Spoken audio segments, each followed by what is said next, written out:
विद्यापीठ के इस कार्यक्रम में आपका स्वागत है।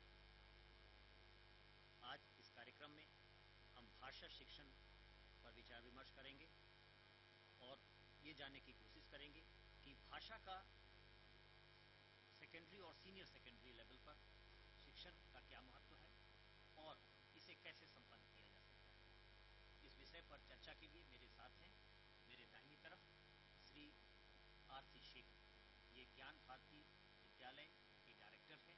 बहुत लंबे समय से शिक्षण में जुड़े रहे हैं और इनका कम से कम 4 दशकों का अनुभव है शिक्षण में और शिक्षण प्रशिक्षण में भी। काफी लंबे समय से ये शिक्षकों के साथ काम किए हैं और बच्चों के साथ काम किए हैं, इसलिए हमें ये बताएंगे कि क्या परेशानियां आती हैं भाषा शिक्षण में और भाषा का इस्तेमाल कैसे करते हैं बच्चे और कैसे उसको सुधारा जा सकता है। बिल्कुल दाहिनी तरफ हमारे साथ हैं डॉक्टर अशोक शर्मा, ये कोटा विश्वविद्यालय में हैं और महाराणा प्रताप शिक्षक प्रशिक्षण विद्यालय के सचिव हैं। ये हमें बताएंगे कि शिक्षकों के प्रशिक्षण में भाषा पर कैसे जोर दिया जा रहा है ताकि भाषा से जुड़ी बातों को कैसे हैंडल कर सके टीचर और भाषा को समझ सके और सही उपयोग कर सके और बच्चों की जानकारी भाषा के विषय में बढ़ाएं, उनकी दक्षता भाषा में बढ़ाएं। मित्रों, आपने national council for educational research and training NCERT का नया करिकुलम फ्रेमवर्क देखा होगा जो पिछले वर्ष आया था। एनसीएफ 2005-06 हम इसे कहते हैं और इस नेशनल करिकुलम फ्रेमवर्क पर जिस विषय पर सबसे ज्यादा जोर दिया गया है वो है भाषा। पहली बार एनसीएफ में ये विस्तार से चर्चा हुई है कि भाषा का क्या स्थान है बच्चों के जीवन में, इसलिए उनके शिक्षण में इसका क्या स्थान होना चाहिए। हम सब जानते हैं कि दिन रात के अपने कार्यकलाप में हम सबसे ज्यादा प्रयोग अपनी भाषा का करते हैं अपने विचारों को व्यक्त करने के लिए, दूसरे के विचारों को समझने के लिए और इस विचारों के आदान प्रदान में अगर भाषा कहीं पूरी तरह प्रयोग में नहीं लाया जा सकता है या हम कहीं चूक जाते हैं भाषा के सही प्रयोग से, तो हम अपनी बात को दूसरे तक नहीं पहुंचा पाते और इसका असर हमारे सक्सेस और फेलियर पर पड़ता है।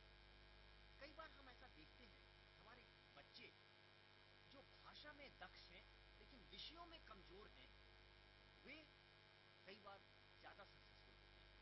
लेकिन वैसे बच्चे जो भाषा में कमजोर हैं और विषयों में अच्छे हैं, वे अपने विषय को भी नहीं समझा पाते हैं, जिसके कारण उनको लोग पिछड़ा समझते हैं, नहीं अच्छा समझते हैं या उन्हें अच्छे अंक नहीं आते हैं, वे सक्सेसफुल नहीं माने जाते हैं। इसलिए ये जरूरी है कि हम जानें कि भाषा का क्या स्थान है बच्चों के जीवन में, उनके सक्सेस और फेलियर से जुड़ा हुआ और इस पर कैसे हम जोर दे सकते हैं ताकि बच्चे इसको समझ के और अपने जीवन में, अपने रोज के कार्यकलाप में, अपने एग्जामिनेशंस में और डे टू डे एक्टिविटीज में उपयोग कर सकें। इसके पहले कि हम चर्चा शुरू करें, एक दो चीजें और मैं बताना चाहूंगा कि भाषा पढ़ाने में कई बार हम ऐसा मान लेते हैं कि साहित्य का शिक्षण भाषा शिक्षण, जो खास करके भाषा के शिक्षक हैं, इंग्लिश, हिंदी, उड़िया, तेलुगु, तमिल, मलयाली, ये शिक्षक खास करके इस बात को समझना चाहेंगे कि जब हम भाषा शिक्षण की बात करते हैं तो हम उस भाषा के साहित्य के शिक्षण की बात नहीं करते। ये जानना कि हिंदी में संधि और समास क्या है बिल्कुल भिन्न है ये जानने से कि जयशंकर प्रसाद की कौन सी कृति है। शायद बच्चों की रुचि जयशंकर प्रसाद की कृतियों में ना हो और उसको पढ़ के और जान के वे अपने को ज्यादा अच्छी तरह समझा सके या दूसरों की बातों को समझ सके, ये जरूरी नहीं है। लेकिन अगर वे भाषा को समझते हैं, कहाँ ने का प्रयोग होना है, कहाँ नहीं होना है, कहाँ का प्रयोग होना है, कहाँ ती का प्रयोग होना है, तो शायद वे ज्यादा अच्छी तरह भाषा का उपयोग कर सकेंगे और अपनी बात को समझा सकेंगे, दूसरी की बातों को समझ सकेंगे। जब बच्चे या हम बड़े लोग भी गलतियां करते हैं, जो हम करते हैं क्योंकि हमारा शिक्षण भाषा में बहुत अच्छा नहीं हुआ है, तो सुनने वाले का ध्यान उन अशुद्धियों पर अटक जाता है और हम जिन चीजों को, जो कंटेंट जिसको कहते हैं, समझाना चाहते हैं, वे नहीं समझ पाते हैं क्योंकि सुनने वाला गलतियों पर ज्यादा ध्यान देता है और उसके सोचने समझने की प्रक्रिया में वो वहां अटक जाता है। इसलिए हम इन विषयों पर आज चर्चा करेंगे कि किन चीजों पर विद्यालयों में शिक्षकों को ध्यान देना चाहिए, क्या होता है जब बच्चे भाषा में बहुत दक्ष नहीं होते हैं, उनके सक्सेस और फेलियर से कैसे जुड़ा हुआ है भाषा का प्रश्न, और जैसे जैसे चर्चा आगे चलेगी हम नए प्रश्न भी उठाते रहेंगे और उस पर भी चर्चा करेंगे। लेकिन सबसे पहले शेखर जी, मैं आपसे ये पूछना चाहूंगा कि जो बच्चे, जैसा कि हमने कहा कि जो बच्चे भाषा में ज्यादा अच्छे होते हैं उन्हें हम आमतौर पर ज्यादा सक्सेसफुल मान देते हैं या वे अपने को अभिव्यक्त कर सकते हैं, इसलिए शिक्षक उन्हें ज्यादा प्रोत्साहित करते हैं बोलने को या किसी भी काम में उनको मौका दिया जाता है। ऐसा आप भी अनुभव करते हैं और क्या आप इस बात से सहमत हैं कि जिन बच्चों की भाषा ज्यादा अच्छी होती है वे ज्यादा सक्सेसफुल होते हैं? देखिए, आउटवर्डली तो अगर हम देखेंगे तो ये बात सच है कि जो बच्चे अपने आप को एक्सप्रेस कर पा सकते हैं वही बच्चे जो हैं जो समझ है, जो एक सब्जेक्ट की जो कॉम्प्रिहेंशन लेवल है वो ज़्यादा अच्छा होता है। लेकिन आज जो मेन मुद्दा मैं एक थोड़ा सा हट के आपसे बात करना चाहूँगा ये है कि ये जो माध्यम है जहाँ बच्चे की क्रिएटिविटी को, कंसेप्ट को क्लियर करने की बात है, वो सबसे अच्छा मातृभाषा से और ज़्यादा अच्छा होता है। लेकिन अनफॉर्चुनेटली ये समहाउ क्योंकि हम एक किसी और के कंट्रोल में रहे हैं और वो हमारे ऊपर एक चीज़ लाद के चले गए कि हमें आज के दिन में उसी बच्चे को हम समझते हैं कि एक अच्छा बच्चा है जो अंग्रेजी भाषा में बोल सकता है। लेकिन अगर कोई अपनी भाषा में अच्छा अपने आप को व्यक्त कर रहा है लेकिन शायद उसको हमने सोचा है कि ये बच्चा शायद बहुत ज़्यादा अच्छा नहीं है in compare to that person वो जो अंग्रेजी में बोल रहा है। तो सबसे पहले हम अध्यापक वर्गों का और जो माँ बाप है उनको ये समझना चाहिए कि हमारा मकसद क्या है। एजुकेशन सबसे बड़ा मकसद एजुकेशन का क्या है कि बच्चे का जो विकास है वो पूरी तरह से हो सके। अगर हम उसके ऊपर कोई आर्टिफिशियल चीज़ लगा देते हैं तो बच्चे का पूर्ण विकास नहीं हो सकता। उसके विकास के लिए जो लैंग्वेज है वो बहुत महत्वपूर्ण अपनाती है और सबसे पहले मैं ये कहूँगा कि ये रोल माँ बाप और अध्यापक वर्ग अपनी मातृभाषा से शुरू करें। अंग्रेजी पढ़ाने में कोई खराबी नहीं है लेकिन वो इस तरह से पढ़ाई जाए कि बच्चे की जो अपनी क्रिएटिविटी है वो न दब जाए। बहुत अच्छा प्रश्न उठाया है आपने कि भाषा शिक्षण में जो प्रश्न पहले उठता है वो है किस भाषा का शिक्षण और किस भाषा में बच्चों की दक्षता बढ़ाई जाए। सबसे पहले जो आपने कहा कि मातृभाषा ही सहज तरीके से सीखा जाता है और बच्चे सबसे आसानी से उसी में अपने को व्यक्त कर सकते हैं और उसी के माध्यम से उनको अभिव्यक्त करने का मौका भी दिया जाना चाहिए। आमतौर पर हमारे स्कूलों में वे स्कूल ही अच्छे माने जाते हैं जहाँ की अंग्रेजी की पढ़ाई होती है और बच्चे अपने को बड़े आसानी से अंग्रेजी में समझा पाते हैं, बोल पाते हैं।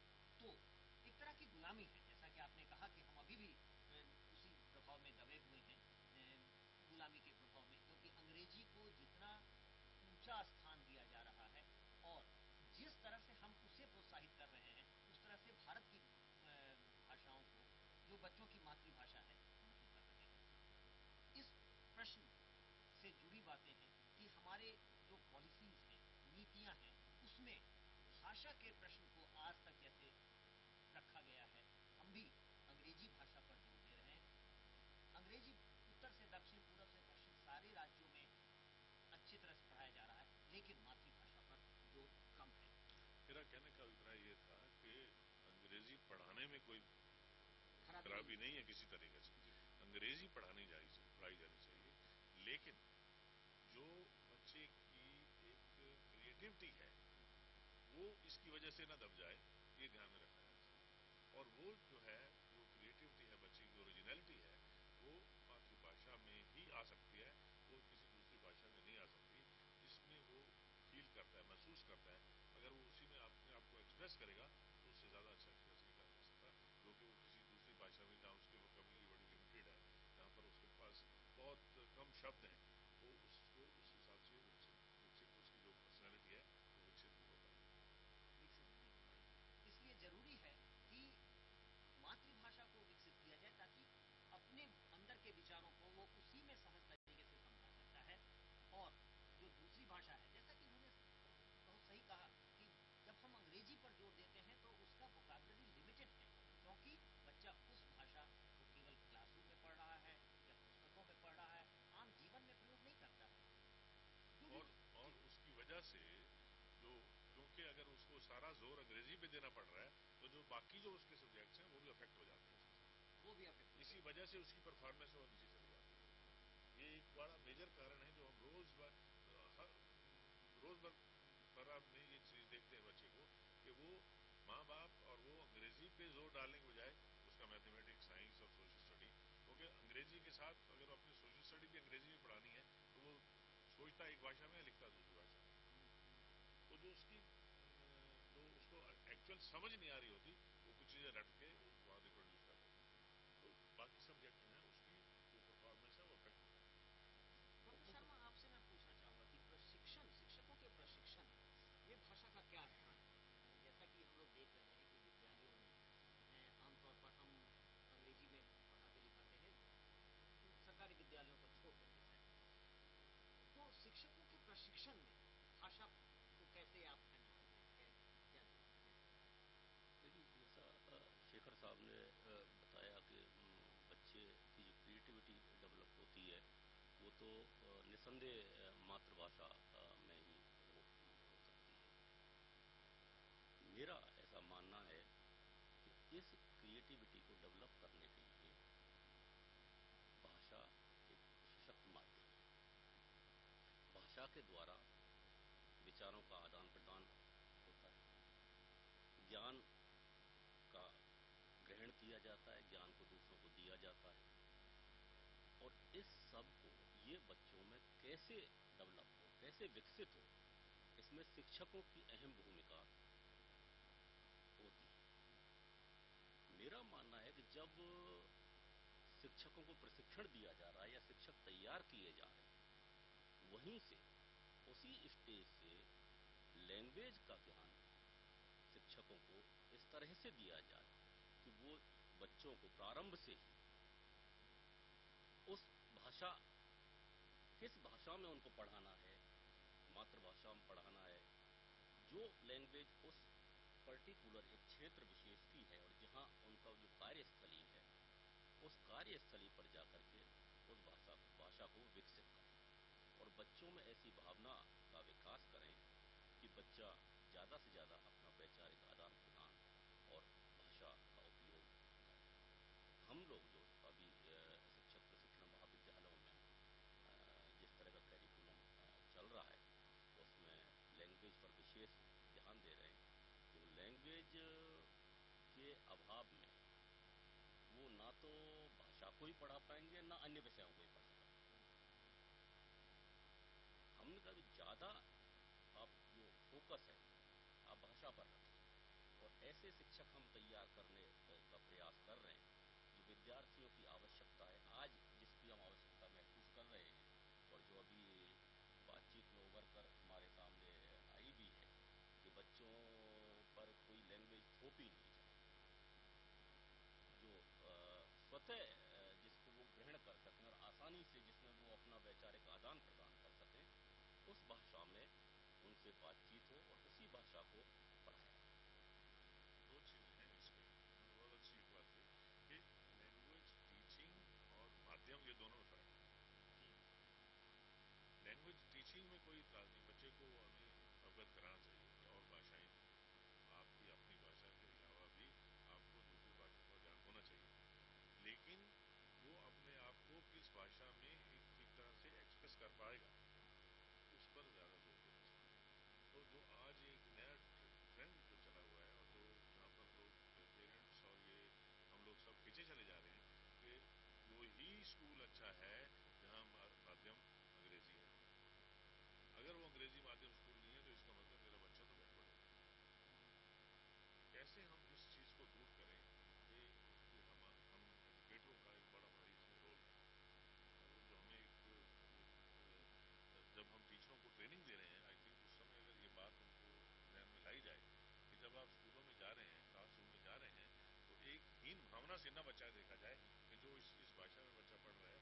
तो एक पीछे कैटेगरी का आदमी है, और जो अंग्रेजी में पढ़ रहा है वो फॉरवर्ड लुकिंग पर्सन है। ये चीज़ भी दूर करने की बहुत ज़रूरत है। और मैं ये आपको अपने एक्सपीरियंस से कह सकता हूँ, हमारी तो हम ये सोच रहे हैं कि हम बड़े विकास की तरफ जा रहे हैं अंग्रेजी पढ़ के, ये कभी नहीं हो सकता। विकास तभी होगा जब हम अपनी मातृभाषा को बड़ी अच्छी बात उभर के आ रही है कि भाषा शिक्षण और भाषा का प्रयोग दोनों अलग अलग चीजें हैं। और भाषा शिक्षण तो जरूरी है, लेकिन जिस भाषा का प्रयोग होना है वो वही हो जिसमें कि बच्चे सहज रूप से अपने को व्यक्त कर सकते हैं। और इसके लिए जरूरी है कि शिक्षकों में ये जागरूकता पैदा की जाए। और जैसा कि स्पीकर साहब ने कहा, और बहुत सही, कि हम पेरेंट्स, जब हम पेरेंट्स होते हैं इन चीज़ों को भूल जाते हैं, और हम भी चाहते हैं कि मेरा बच्चा अंग्रेजी ही बोले, अंग्रेजी ही पढ़े। वो गुलामी गई नहीं है, और इसके लिए जिम्मेवार शायद पेरेंट्स है, पूरा समाज है। ये समाज को समझना चाहिए कि भाषा का क्या स्थान होता है और अंग्रेजी भाषा का हमारे देश में क्या स्थान हो सकता है। उसी हिसाब से हम अंग्रेजी के शिक्षण पर भी जोर दें, या अपने बच्चों को अंग्रेजी पढ़ने सीखने में मदद करें, या उनको ऐसी जगह पर भेजें जहाँ की अंग्रेजी की पढ़ाई होती है और वे अंग्रेजी सीखें। इस पूरी चर्चा से जो बात उभर के आ रही है वो ये जरूर है कि मातृभाषा का स्थान अहम होना चाहिए, और उसमें उस बच्चे की प्रशिक्षण होनी चाहिए जिसमें कि वो अपने को व्यक्त कर सके। होता यह है कि पूरे समय बच्चा अपनी मातृभाषा सीखता रहता है, उसका उपयोग करता है, लेकिन जब पढ़ाई लिखाई की बात होती है उसको अंग्रेजी में स्विच ओवर करना पड़ता है, और वहाँ वो पिछड़ जाता है। तो शायद पूरे देश, और अगर ऐसा कहें तो गलत नहीं होगा, कि नेशनल प्लानिंग लैंग्वेज के लिए शायद कमजोर रहा है। इस क्रम में हम ये भी चर्चा कर लें कि भाषा शिक्षण के लिए देश ने 3 लैंग्वेज फॉर्मूला बनाया था कि सबसे पहले बच्चों को मातृभाषा पढ़ाई जाए, फिर देश के दूसरे भाग की कोई और भाषा पढ़ाई जाए, और फिर एक विदेशी भाषा पढ़ाई जाए। अंग्रेजी एक विदेशी भाषा के तौर पर माना गया था, और कहा गया था कि बच्चा 3 भाषाएं जरूर सीखे, उसकी पढ़ाई लिखाई शुरू हो मातृभाषा से, फिर एक विदेशी भाषा और अंग्रेजी कंपल्सरीली इंट्रोड्यूस किया जाए। क्या प्रभाव पड़ा इस 3 लैंग्वेज फॉर्मूला का, और कहां तक बच्चे इसको अपनाए, या स्कूलों में इसकी पढ़ाई हुई और कहां तक सक्सेसफुल हुआ, हम जानेंगे। जैसे बहुत सारे शहर, बड़े शहरों में पढ़े, दिल्ली जैसे शहर, जो पहली भाषा है वो तो अंग्रेजी हो गई। पहली भाषा ही अंग्रेजी हो गई, मातृभाषा तो रही मातृभाषा, क्योंकि यहाँ की मातृभाषा ही नहीं है। जहाँ हर प्रांत से लोग रहते हैं, अब कोई तमिल से है, कोई तेलुगु है, कोई कन्नड़ है, कोई पंजाबी है, कोई गुजराती है। अब उनको कौन सी भाषा देना, और स्कूलों की एक प्रॉब्लम है, इसमें कोई शक की बात नहीं। तो इसमें जो माता पिता है उसको यहाँ पर आके कॉम्प्रोमाइज करना चाहिए कि एक हमारी राष्ट्रीय भाषा है, उस राष्ट्रभाषा को उत्थान के लिए हमें ये मान के चलें कि हम हिंदी पढ़ लेंगे, दूसरी भाषा हम अपनी मातृभाषा साथ में पढ़ लेंगे, और तीसरी इंग्लिश पढ़ लेंगे। इंग्लिश आज के जिस युग में हम रह रहे हैं शायद उसकी आवश्यकता है, उसको ठुकरा नहीं सकते, पढ़ना, उसको इंग्लिश जानना जरूरी है। लेकिन साइड बाय साइड सबसे बड़ी चीज क्या है कि जो एजुकेशन की प्रक्रिया है वो बच्चे को किस सहज रूप से किसमें मिल सकती है, बच्चा किसमें वो अपने आप को व्यक्त कर सकता है, वो मातृभाषा में। शेविंद ने बड़ी अच्छी तरह से लिखा था कि अगर आप बच्चे का विकास करना चाहते हो तो पढ़ाई जो है वो सबसे पहले उसको अपनी मातृभाषा, और उसके बाद जब वो एक स्टेज तक पहुंच जाता है और उसमें इतनी क्षमता हो जाती है कि वो दूसरी भाषा को लेने को तैयार है, तो दूसरी भाषा लेने। लेकिन तो आज बच्चा क्लास नर्सरी में आ रहा है और जो उसकी मातृभाषा नहीं है, उसके अलावा सबसे पहले उसको इंग्लिश का ज्ञान दिया जाता है, मातृभाषा को नहीं दिया जाता।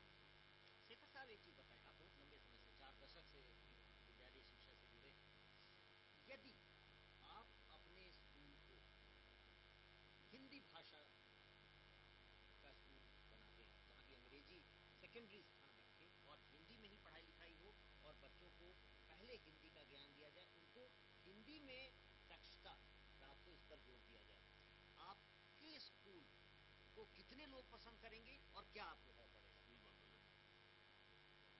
स्कूल बंद हो जाएगा। ये सर हम यहाँ मैं एक बात करना चाहूँगा कि सही है कि स्कूल बंद होने की नौबत आ सकती है, लेकिन आज जो चर्चा हम लोग कर रहे हैं इसी मानसिकता को बदलने के बारे में हम लोग बात कर रहे हैं। जी। मेरा मानना ऐसा है कि इसके लिए शिक्षकों की अहम भूमिका है। शिक्षकों और माता पिता माता पिता की भूमिका है। माता पिता तो एक आप कहिए कि वो जिस तरह की मानसिकता अंग्रेजी के प्रति बन गई है, जिसकी हम काफी देर से चर्चा कर रहे हैं, इन पेरेंट्स की मानसिकता को बदलने में जो महती भूमिका निभा सकते हैं वो शिक्षक निभाते हैं। आज जब बच्चे को लेके नर्सरी में पेरेंट्स स्कूल में एडमिशन करवाने जाते हैं, तो वहाँ अगर कोई ऐसा स्कूल मिलता है जहाँ उसको शिक्षक प्रोत्साहित करें कि आप जो लैंग्वेज बच्चा घर में बोल रहा है उस भाषा में हम यहाँ पढ़ाएंगे, होता उसका बिल्कुल उल्टा है। जो भाषा बच्चा घर में बोल रहा है उस भाषा को छोड़ के वहाँ जाके अंग्रेजी भाषा उसको जाते ही सुननी पड़ती है और अतिरिक्त बोझा बच्चे के दिमाग पर आ जाता है। उसके परिणाम ये निकलते हैं कि उस अतिरिक्त बोझे से वो जो स्वयं की भाषा में सीख सकता है, जो उसने घर में अपने जन्म के समय पे जब उसने पहली बार कभी पहला शब्द बोला होगा अपनी माँ या अपने पिताजी के सामने, उसको तो वो छोड़ देता है। उसका तो उसको स्कूल में ज्ञान ही नहीं मिल रहा है। जाते उसको जो टीचर बोलेगी वो दूसरी भाषा में उससे बात करे। तो मेरा तो मानना ये है कि उसमें उसका जो विकास है, जो प्रारंभिक विकास है, जिससे वो आदान प्रदान का जो सशक्त माध्यम है वो माध्यम पीछे छूट जाता है और अतिरिक्त बोझा उसके ऊपर हम डालते हैं। अंग्रेजी की आवश्यकता है, ऐसा नहीं है आवश्यकता नहीं है, लेकिन एक आवश्यकता होती है व्यक्ति की प्राथमिक आवश्यकता है उसको जीवित रहने के लिए भोजन चाहिए। और भोजन जब मिल जाता है तो अब उसमें एडिशनल चीजें, भाई भोजन में तो चपाती और सब्जी चावल हो गए, अब अतिरिक्त चीजें और चाहिए। मेरा मानना है कि अंग्रेजी या और दूसरी भाषाएं सीखे वो अतिरिक्त चीजों में आए, उससे वो और ज्यादा अपना विकास कर सकता है। लेकिन प्राथमिक जो उसकी जहाँ अपन नींव रख रहे हैं वहाँ उसको अपन उसी भाषा में उसको सिखाने का प्रयास करें, और इसमें शिक्षक अगर थोड़ा सा प्रयास करेंगे तो मेरे ख्याल से सफलता मिलेगी। ये दो चीजें हैं इसमें, सब शुरू में एक लैंग्वेज टीचिंग है और एक माध्यम है।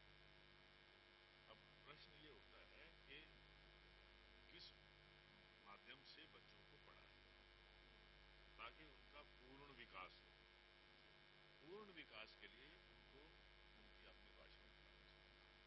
और लैंग्वेज टीचिंग एक पढ़ाएं या दो पढ़ाएं या तीन पढ़ाएं, वो उसमें कोई दोष नहीं है और वो पढ़ाना चाहिए, ताकि बच्चों को यही पता लगे कि दूसरी भाषाओं में और क्या डेवलपमेंट्स हो रही हैं और वहां पर और क्या क्या नई नई चीजें आ रही हैं, ताकि वो उसको भी जान सकें। उसमें कोई दोष नहीं है, लेकिन बच्चे की जो ओरिजिनलिटी है, क्रिएटिविटी है, जो उसकी पर्सनैलिटी डेवलपमेंट है, उसको हम किसी भी तरह से विकसित नहीं होने देंगे अगर हम उनको उसका जो माध्यम है वो बदल देंगे। जैसे शुरू में आते ही घर से वो का सीख के आ रहा है, यहाँ पर ABC सीख रहे हैं, तो ये तो ये जो एक हमारे यहाँ एक चीज शुरू हुई है, इसको बताने की जरूरत है और इसमें पूरे समाज को बदलने की जरूरत है, पूरे समाज की सोच बदलने की जरूरत है। और उस अध्यापक जो है एक बहुत बड़ा माध्यम है समाज की सोच बदलने में। आज गवर्नमेंट स्कूल क्यों फेल हो रहे हैं? क्यों हम अपने बच्चों को गवर्नमेंट स्कूल? इस वजह से कि वहाँ जो माध्यम है वो है जो एक सोसाइटी रिकॉग्नाइज नहीं करती, जबकि हम बच्चों का बहुत भारी नुकसान कर रहे हैं by setting them to so called English medium, जिसमें कई रामानुजम होंगे जो जो मानसिक डाकू बन गए, क्योंकि उनको समझ नहीं आ रही वहां पर क्या क्या क्या क्या हो रहा है वहां। तो ये हम उनके साथ बड़ा अन्याय कर रहे हैं। माता पिता को मैं ये बार बार बार ये समझाना चाहूँगा कि बच्चों के साथ अन्याय मत कीजिए, उनको उनकी जो उनका विकास है वो होने दीजिए, उनको अपनी भाषा में पढ़ने दीजिए, उनमें पूरी क्षमताएं हैं। कोई भी बच्चा किसी भी तरह से कमजोर नहीं है किसी दूसरे बच्चे से। अगर उसने चार सेंटेंस उसको अंग्रेजी बोलने नहीं आते, इसका मतलब ये नहीं है कि वो बच्चा जो 4 सेंटेंस अंग्रेजी बोल रहा है उससे कमजोर है किसी तरह। लेकिन इसको एक हमारी जो सोसाइटी है उसको इस बात को समझना होगा। आज मैं रेलवे स्टेशन पे टिकट के सामने खड़ा हो जाता हूँ और अंग्रेजी में बोलता हूँ, लेकिन कि मेरे सामने खड़ा देखने लग जाता है और मुझे अटेंड कर देता है। लेकिन वो दूसरा बेचारा एक आदमी जो हिंदी में बार बार गिड़ रहा है उसके सामने, उसकी तरफ तवज्जो नहीं देता। ये मानसिक है लोगों का। बहुत अच्छी बातें उभर के आई हैं। पहली बात जो शायद पूरे डिस्कशन से निकल के आ रहा है वो ये कि हम सब जो इस समाज में हैं, हम सब कहीं न कहीं एक गलतफहमी का शिकार हुए हैं और हम सब अंग्रेजी के गुलाम हैं, जिस गुलामी को निकालने की जरूरत है। और बहुत अच्छी बात है कि सरकारी विद्यालयों पर इतना खर्च हो रहा है, इतने अच्छे विद्यालय बने हैं और वहाँ सुविधाएं हैं, लेकिन फिर भी अभिभावक अपने बच्चों को वहाँ नहीं भेजना चाहते हैं, क्योंकि वहाँ पढ़ाई मातृभाषा में होती है। और जब ये बच्चे दुनिया में बाहर निकलते हैं, जॉब खोजते हैं और दूसरी चीजों में प्रतिस्पर्धा करते हैं, तो शायद पिछड़ जाते हैं। इसलिए स्वाभाविक है कि माता पिता अपने बच्चों को यहाँ नहीं भेजना चाहेंगे। किसकी गलती है? समाज की? सरकार की? सरकार आखिर नीतियां वैसी ही बनाती है जो लोग चाहते हैं, लेकिन नीतियां ऐसी बननी चाहिए जो शायद समाज को भी बदले। समाज के सोच से अलग नीतियां होनी चाहिए जो देश हित में हो। यही तो नीति बनाने का मकसद है।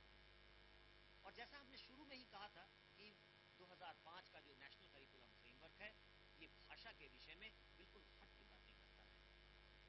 आप सब अगर एक बार नेशनल करिकुलम फ्रेमवर्क को देखें तो आप पाएंगे, और बहुत अच्छा डॉक्यूमेंट है ये, जो हर शिक्षक को, हर अभिभावक को पढ़ना चाहिए, ताकि हम सब जान सकें कि सरकार की क्या नीति है भाषा के विषय में, और भाषा मूल रूप से बच्चों के जीवन में, समाज में क्या स्थान रखती है और क्या रोल प्ले करती है, ये पता चलेगा।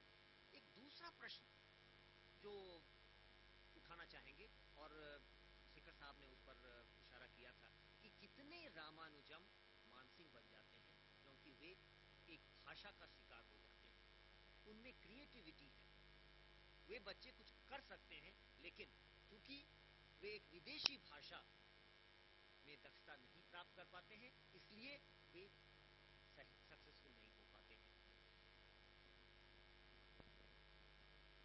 जिस विषय पर जोर दिया गया है अपने नेशनल करिकुलम फ्रेमवर्क पर, वो ये है कि बच्चों को सिर्फ भाषा शिक्षण पर जोर ना दें, उनकी दक्षता, उनको अक्रॉस द करिकुलम विभिन्न विषयों के समझने, समझाने, पढ़ने, पढ़ाने में भाषा का कैसे उपयोग हो और बच्चों को कहीं भाषा हमारे हाथ ना आवे, इस पर जोर दिया गया है।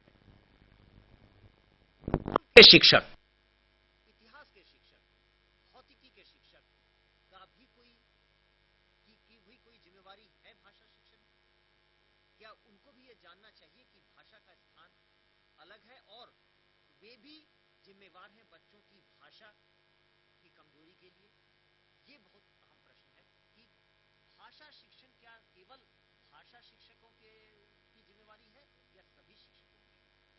यदि बच्चे भूगोल, इतिहास, नागरिक शास्त्र में अच्छा नहीं कर पाते हैं क्योंकि उनकी भाषा कमजोर होती है, तो शायद इन विषयों के शिक्षकों की भी जिम्मेवारी है कि वे भाषा पर जोर दें। इस प्रश्न के साथ साथ हम ये भी चर्चा करेंगे कि भाषा कैसे पढ़नी चाहिए। अब जोर ग्रामर पर नहीं दिया जा रहा है, ये कहा गया है नेशनल करिकुलम फ्रेमवर्क पर, लैंग्वेज इन यूज, जिस भाषा का उपयोग हो, बच्चों को जरूरत हो, उसी भाषा का उपयोग सिखाना चाहिए, बच्चों को वही भाषा पढ़ानी चाहिए ताकि बच्चे भाषा का उपयोग कर सकें। अंग्रेजी सीख करके उसका उपयोग वे नहीं कर पाते हैं अपने रोजमर्रा की जिंदगी में, लेकिन शायद नौकरियों में, अपने कार्यालयों में उपयोग करते हैं। विरोधाभास है और इसी पर हम चर्चा करेंगे।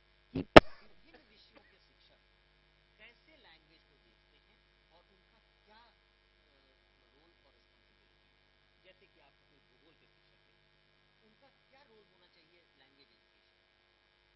देखिए, पहले तो ये बात है, कोई बात आ जाती है कि अगर बच्चे को, जिसको मैं भूगोल पढ़ा रहा हूँ, उसको अंग्रेजी समझ ही नहीं आ रहा, तो वो सब्जेक्ट कैसे? मैं आपको रोज़मर्रा मेरे सामने ये बनता रहता है, बच्चा आता है मेरे पास क्लास 2 में, क्लास 3 में, क्लास 4 में, ऐसे ही स्टेटमेंट सम आया, बच्चे को एडिशन, मल्टीप्लिकेशन, डिवीजन, उसी सम को जब मैं स्टेटमेंट में दे देता हूँ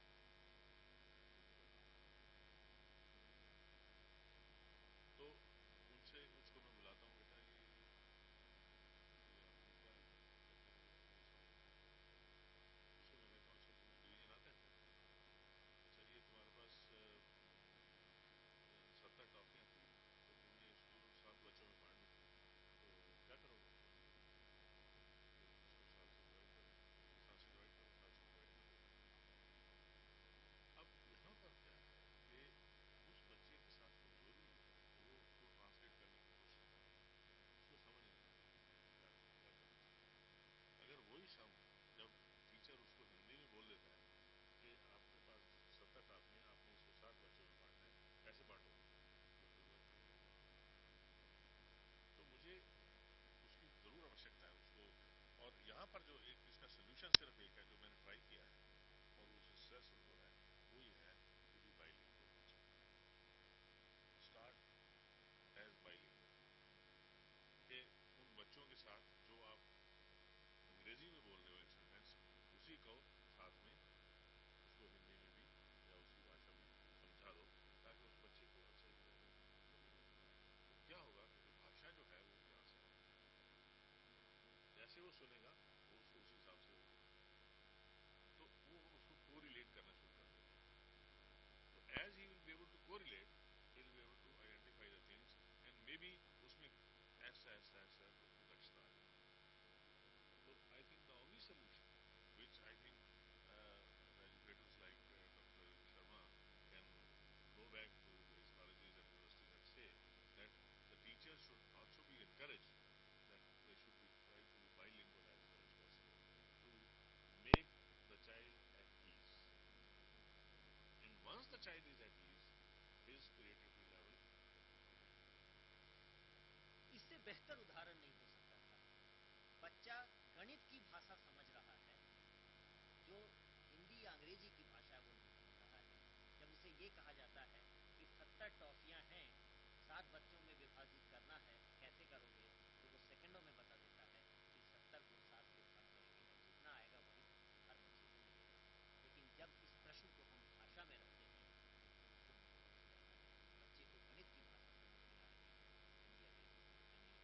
हम कई बार कहते हैं कि भाषा का प्रयोग हम संप्रेषण के लिए करते हैं, कम्युनिकेशन के लिए करते हैं, और भाषा का प्रयोग नॉन कम्युनिकेशन के लिए करते हैं। हम कई बार भाषा का प्रयोग इसलिए करते हैं कि मेरी बात दूसरे तक पहुंचे नहीं, दूसरा समझ नहीं पाए, और यही हो रहा है।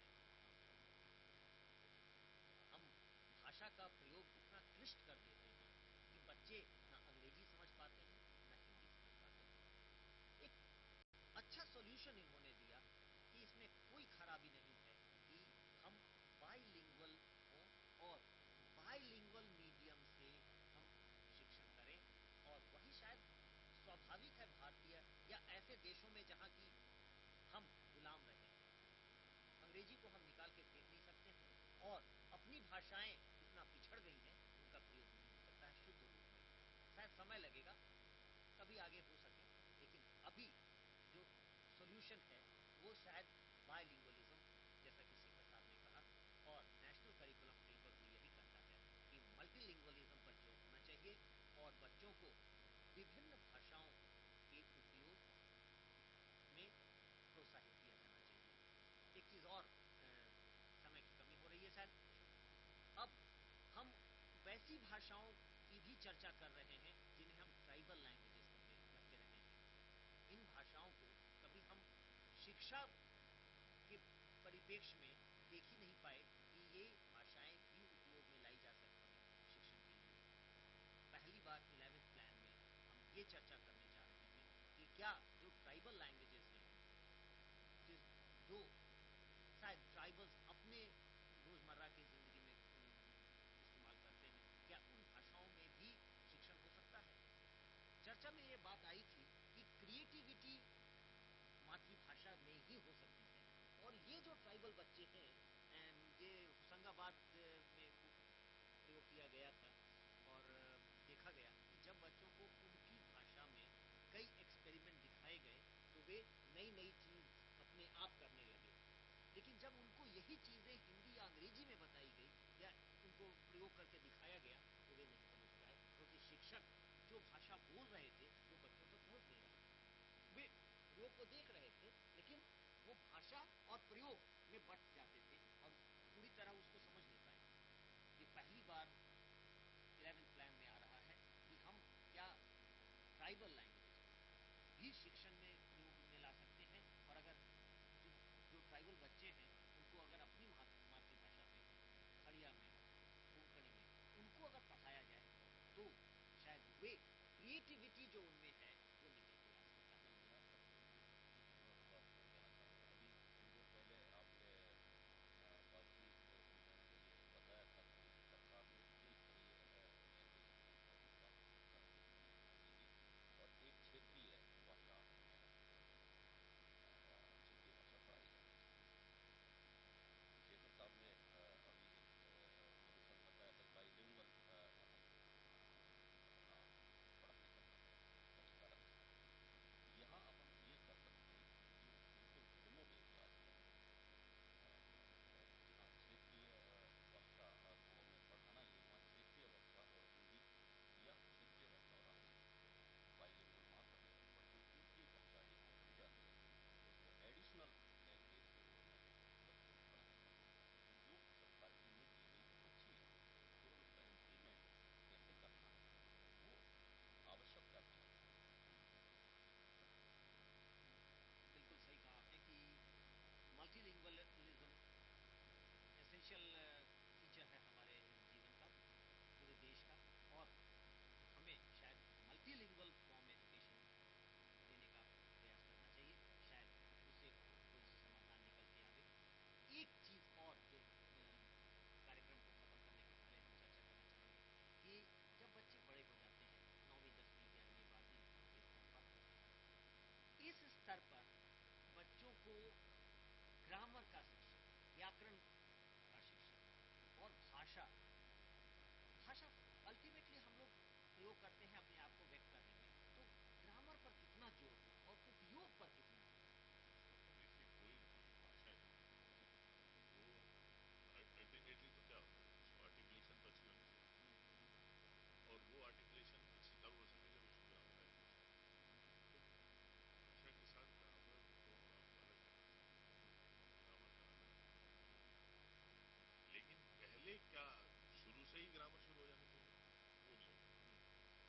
तो over a period of time जैसे उसका यूज बच्चे को उसकी जब समझ बढ़ती चली तो ग्रामर को भी उसको ठीक करना चाहिए, उसकी ग्रामर भी ठीक होनी चाहिए, और इसकी आवश्यकता है।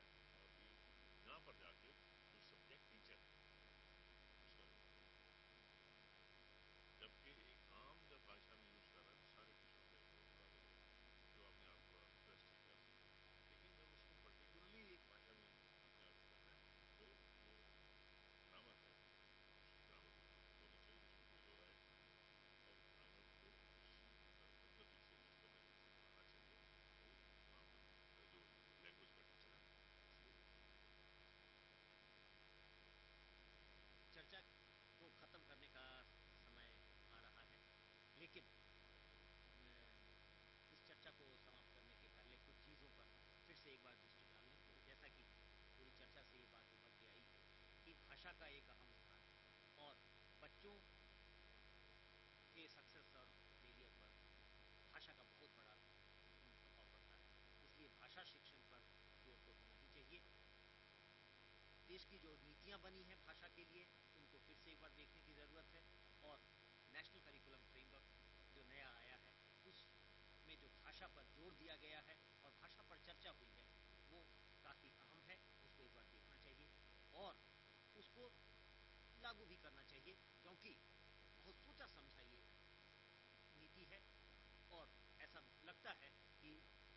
जो नीति है वही हमारे क्षेत्र से प्रिंसिपल साहब ने बताया कि मल्टीलिंगुअलिज्म होना चाहिए। जो नीति कह रही है वही प्रैक्टिशनर कर रहे हैं। और जो दूसरी बात है कि सभी विषयों के शिक्षकों को भाषा के विषय में एक ज्ञान होना चाहिए, एक जागरूकता होनी चाहिए कि भाषा का स्थान न सिर्फ भाषा शिक्षण में है, हर विषय में बराबर रूप से है और वो बच्चों के जीवन से जुड़ा हुआ है। इसलिए सभी शिक्षकों को, चाहे वे किसी भी विषय के शिक्षक हो, उनको एक बार ये जानना चाहिए कि भाषा का क्या स्थान है। कई बार ये चर्चा होती है कि व्याकरण पढ़ाया जाए या न पढ़ाया जाए, बच्चों को सीधा भाषा से रूबरू कराया जाए, उन्हें भाषा शुद्ध रूप में बोलने का मौका दिया जाए। अगर शिक्षक भी उसी भाषा में बात करें तो बच्चे भी करेंगे और उनको शायद व्याकरण नहीं पढ़ाना पड़े। जैसा शेखर साहब भी कह रहे हैं कि भाषा का व्याकरण का स्थान अहम है और व्याकरण पढ़ाना भी चाहिए, उसकी आवश्यकता पड़ती है ताकि बच्चे भी शुद्ध भाषा अपने आप समझ सकें, सीख सकें और इस्तेमाल कर सकें। पूरी चर्चा से ये है कि भाषा के विषय में एक जागरूकता होनी चाहिए और ये हर शिक्षक का दायित्व है कि वो भाषा के विषय में जाने और जागरूक हो, ताकि बच्चों को किसी तरह से